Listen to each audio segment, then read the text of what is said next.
Welcome to iDream media. So coconut water, కొబ్బరి నీళ్లు మంచివని చెప్తూ ఉంటారు ఆరోగ్యానికి. అయితే దీన్ని తీసుకోవడానికి పర్టికులర్గా సమయం అనేది ఉంది. ఆ విధంగా తీసుకుంటే అన్ని రకాల ఆరోగ్య లాభాలే కలుగుతాయి. వివరాలు తెలుసుకుందాం. ఈరోజు మనతో పాటు ఉన్నారు ప్రముఖ vegetable therapist and sun spiritual society founder Vikramaditya Guruji గారు. గురుగారు నమస్కారం అండి. సూర్యోస్మితల్లి. గురూజీ, ఏదైనా కానీ ఫుడ్ తీసుకునే టైంలో తీసుకుంటే అది మనకి ఔషధం లాగా పనిచేస్తుందని చెప్తూ ఉంటారు. అంటే కోకోనట్ వాటర్ చాలా రకాల ఔషధ గుణాలు ఉన్నాయి దీంట్లో. అంటే జనరల్గా మనం తీసుకుంటూ ఉంటాం, కానీ దీన్ని తీసుకోవడానికి పర్టికులర్గా టైం ఉంది. ఆ టైంలో తీసుకుంటే బాగా పనిచేస్తుంది అంటారు. ఏంటి గురుగారు? మన శరీరంలో జీర్ణ వ్యవస్థ ఫైర్ అనేది ఉంది కదా, అది ఉదయం సూర్యోదయంతో యాక్టివ్ అయి సూర్యాస్తమయంతో తగ్గుతూ ఉంటుంది. మన ఇక్కడ కొబ్బరి నీళ్ళు అనేవి చలువ చేసే గుణం ఉన్నాయి. అందులో మన అంటే మెడిసినల్ వాల్యూస్ చాలా చెప్తూ ఉంటారు. కిడ్నీలు శుభ్రం చేయటానికని, అంటే అందులో సర్ఫేస్ టెన్స్ సాంద్రత అనేది బాగా తక్కువగా ఉండడం వల్ల అద్భుతమైనటువంటి క్లెన్జర్గా పనిచేస్తుంది. అందులో ఉన్నటువంటి పోషకాలు మన శరీరానికి పుష్టినిస్తాయి. మన శరీరానికి కావాల్సిన ధాతు పుష్టికి కొబ్బరి నీళ్ళు చాలా అద్భుతంగా ఉపయోగపడతాయి. ఇంకోటి ఏంటంటే కింద భూమిలో ఉన్నటువంటి తేమని వేర్లు గ్రహించి పైదాకా తీసుకెళ్ళి అక్కడ దాస్తాయి. అది ఒక చెట్టు యొక్క స్ట్రెంగ్త్ హైట్ మీద ఆ క్వాలిటీ అనేది ఆధారపడుతూ ఉంటుంది.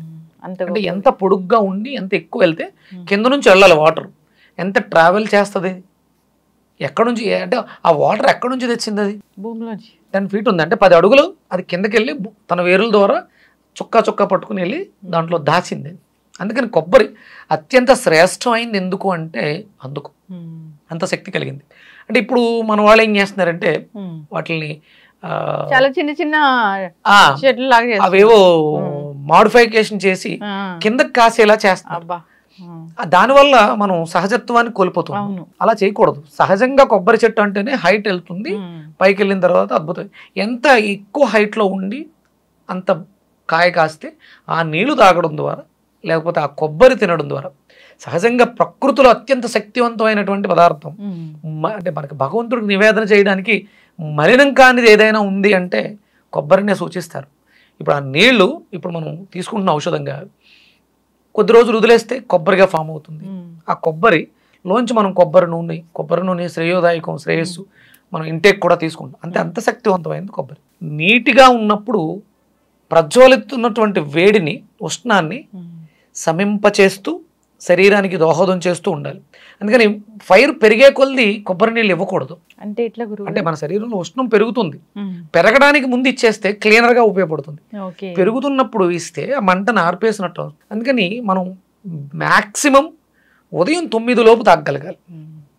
లేదా అంటే మీరు ఉపవాసంలో ఉన్నారు, అప్పుడు మీరు ఏ పదార్థాన్ని తీసుకోరు, దాన్ని పచనం చేయడానికి మన శరీరం ఎంజైమ్స్ని రిలీజ్ చేస్తూ ఉంటుంది కదా, అప్పుడు ఉష్ణం అవసరం.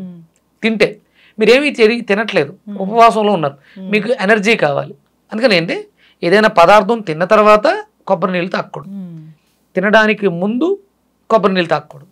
అంటే మనం టిఫిన్ చేయడానికి ముందు కొబ్బరి నీళ్ళు తాగి టిఫిన్ చేసినా, భోజనం చేయడానికి ముందు కొబ్బరి నీళ్ళు తాగి భోజనం చేసినా కూడా తప్పు. భోజనాంతే విషం వారి అన్నారు. అంటే మంచినీళ్ళు భోజనం చేసిన వెంటనే నీళ్లు తాగితే ఎలా అయితే విషం అవుతుందో, కొబ్బరి నీళ్లు చేయడం వల్ల శరీరం టెంపరేచర్ డౌన్ చేసుకుంటుంది.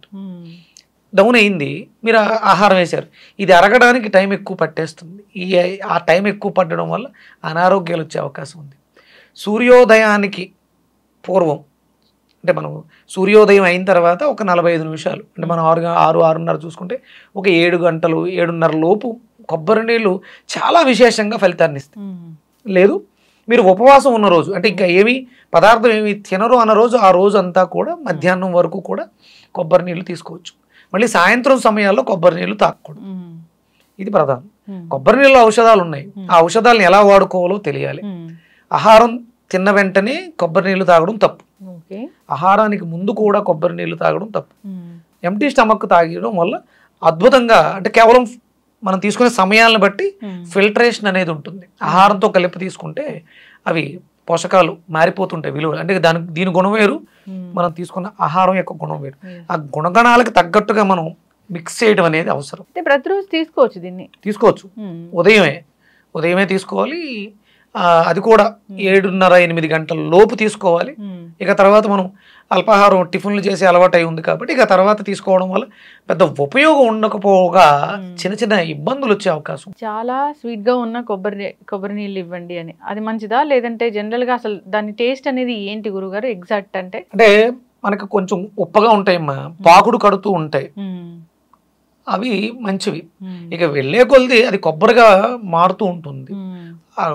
బాగా కొబ్బరి కట్టేసిన దాంట్లో ఆ నీళ్లు కొంచెం ఘాటుగా కూడా ఉంటాయి, తన తత్వం మార్చేసుకుంటూ ఉంటుంది. మనం క్లెన్జింగ్ పర్పస్ వాడుతున్నాం, చలవ చేయడానికి వాడుతున్నాం, అంటే విపరీతమైనటువంటి వేడి ఉష్ణంతో ఇబ్బంది పడుతూ యూరిన్లో ఇన్ఫెక్షన్స్ ఉన్నా మంట ఉన్నా ఈ కొబ్బరి నీళ్లు తాగడం ద్వారా ఉపశమనాన్ని ఇస్తుంటుంది. తీపి ఉప్ప రుచికి మధ్యలో ఉంటుంది, అది మరీ తీయగా ఉండదు మరీ ఉప్పగా ఉంటుంది, ఆ మధ్యగా ఉంటుంది, కొంచెం వగరుగా కూడా ఉంటుంది. ఆ 3 రుచులు సమ్మేళనంగా అంటే లేతగా మరీ ఎక్కువ పాకుడు కట్టకుండా ఉన్న నీళ్ళని తీసుకోవటం శ్రేయస్కరం. అందులోనూ ఈ హైబ్రిడ్ ఏవైతే ఉన్నాయో పొట్టి చెట్లు ఏవైతే ఉన్నాయో ఆ కొబ్బరి నీళ్ళు తీసుకున్న పెద్ద ఉపయోగం ఉండదు. చెట్టు ఎంత పొడుగు హైట్ వెళ్తే ఆ నీళ్లు అంత ఆరోగ్యానికి దోహదకారిగా ఉంటాయి. నేచురల్ గా వచ్చింది నేచురల్ గానే ఉంచాలి. సో ఇలా చేయడం వల్ల సో పోషకాలు తగ్గిపోతాయి. జీన్ మాడిఫై అంటే మనం జీన్ మాడిఫై నాన్ వెజ్ గురించి మాట్లాడుతున్నాం, అలాగే ఇప్పుడు ఇక్కడ కూడా అవే చేసేస్తున్నారు. అది కొబ్బరి చెట్టు జామ చెట్ల ఎందుకు కింద లేదు, ఎందుకు అంత హైట్ ఎరిగింది? ఈత చెట్టు ఉంటుంది, తాడి చెట్టు అంత హైట్ వెళ్ళదు. అంటే ప్రకృతి దానికి ఒక క్వాలిటీ ఇచ్చింది. దాన్ని మనం అంటే ఇప్పుడు చెట్లు ఎక్కేవాళ్ళు లేరని చెప్పేసి అని ఎక్కలేకపోతున్నాం అని కిందకి తీసుకొస్తే దాని గుణం పాడైపోతుంది, గుణాన్ని పాడు చేస్తున్నాం. ఇప్పుడు రీసెంట్గా ఈ మధ్య ఆవుల్ని క్లోనింగ్ చేస్తున్నారు, పెద్దగా లేకుండా చిన్నగా ఇంట్లో కుక్క పిల్లలు, అది దాని సహజత్వాన్ని కోల్పోయేలా చేస్తున్నాం. ఆవు ఎంత ఉండాలి, ఆవు ఎందుకు అంత ఉంది భగవంతుడు తెలియదా?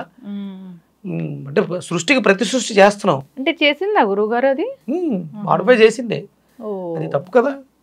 దాన్ని ఎదిగే గుణం కలిగిన దాన్ని ఎదగకుండా మనం క్లోనింగ్ చేయటం మాడిఫై చేయటం అనేది ఎంతవరకు కరెక్టు? దాని సహజత్వాన్ని కోల్పోయింది కదా. ఆవు అంటే మనకు గుర్తొచ్చేది ఒక 2 కొమ్ములతో సూర్యనాడితో మోపురంతో ఒక పెద్దగా 3-4 అడుగులు ఎత్తులో ఉంటుంది. కొన్ని ఒంగోలు గిత్తలంటే పెద్దగా ఎత్తుగా ఉంటాయి, అవి అలాగే ఉండాలి. ఈ చిన్న చిన్న కనిపించేవన్నీ అవి మోడిఫై చేయడం వల్లే వచ్చినాయి. అంటే కొన్ని జాతులు ఉన్నాయి, పొంగునూరు అని ఒక జాతి ఉంటుంది. ఆ జాతి అంటే మరీ అంత పొట్టిగా ఉండవు, కొంచెం మధ్యస్థంగా 2 అడుగులు ఎత్తు 3 అడుగులు ఎత్తు ఉంటాయి. ఒంగోలు ఆవులు అయితే 5 అడుగులు 6 అడుగులు ఉంటాయి. అది వాటిలో సహజత్వం. మనం ఇంట్లో పెంచుకోవడానికి అనువుగా, ఆవు అనేది ఇంట్లో పెంచేది కాదే, ప్రకృతిలో తిరగాల్సింది.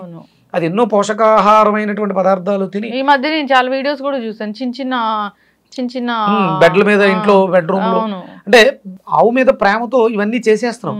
ఇది కాదు, కొబ్బరి చెట్టు కావచ్చు, ఆవు కావచ్చు, ఇంకోటి కావచ్చు, కానీ అది జీవ పరిణామ క్రియలో ఎదుగుతున్నటువంటి ఆ జీవిని మనం ఇబ్బంది పెట్టడం అవుతుంది. ఇది వేదం అంగీకరించదు. ఎలా చేయాలి? ఖచ్చితంగా గురువు గారు చాలా చక్కగా చెప్పారండి. నిజంగానే ఈ మధ్యకాలంలో చాలా వైరల్ అయ్యాయి ఆ వీడియోస్ కూడా. చిన్న చిన్న ఆవులు మనం చూసాము. బట్ పొంగనూరు వేరు, రియల్ పొంగనూరు అంటే అంత చిన్నగా ఉండవేమో. ఇలా చేయకూడదని కోరుకుందాం గురువు గారు. నెక్స్ట్ ఆవులు అంటే ఇలా చూడండి, ఒక మనిషి 6 అడుగులు ఉంటే అందగాడు బాగున్నాడు ఆజానుబాహుడు అంటాడు. అదే కొంచెం చిన్నగా పుడితే మరుగుజ్జుగా చూస్తున్నాం కదా. వాడు మనకులాగా అన్నీ చేయలేకపోవచ్చు కదా. అంటే ఇప్పుడు మనిషి తన వ్యక్తపరుస్తాడు తన భావాన్ని, ఒక జీవిని అలా చేయటం ఎంతవరకు కరెక్ట్? అలాగే మనం కొబ్బరి చెట్లు అంటే ఇప్పుడు మనం కొబ్బరి గురించి మాట్లాడుకుంటున్నాం కాబట్టి మనకు చేతికి అందుబాటులోకి వస్తున్నాయి, మంచిదే. దాన్ని ఏంటి లాభం? అది సహజంగా ఎందుకంత పొడిగెదిగింది, ఎందుకంత శక్తివంతంగా తయారైంది? అత్యద్భుతమైనటువంటి శక్తి, విటమిన్ డిని పుష్కలంగా కలిగి ఉంటుంది.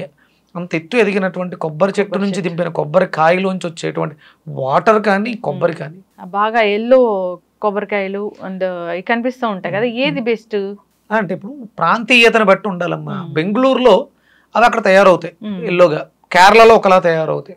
ఆ ప్రాంతాలకు తగ్గట్టుగా అవి తయారవుతూ ఉంటాయి, ఆ ప్రాంత వాసులకు మంచిది. మనం ఇప్పుడు దిగుమతి చేసుకుంటున్నాం అంటే అందులో కొబ్బరికి ఉండాల్సిన లక్షణాలు ఉంటాయి.